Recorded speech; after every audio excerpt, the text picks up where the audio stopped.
అందరికీ నమస్తే. ఈరోజు మూసీ నదిలో ఓ యువకుడు ఆత్మహత్య యత్నానికి పాల్పడడం జరిగింది.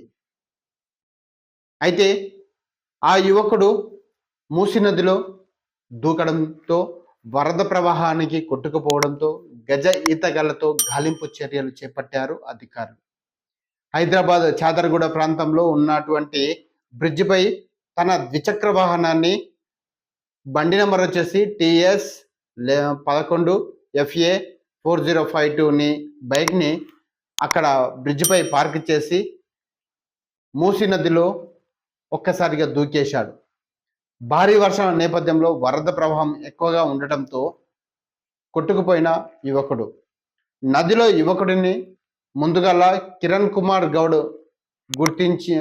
గుర్తించిన పోలీసులు గజ ఈతగాళ్ల సహాయంతో గాలింపు చర్యలు చేపట్టడం జరిగింది. చూస్తూనే ఉండండి శ్రీ బలభీమను ఛానల్.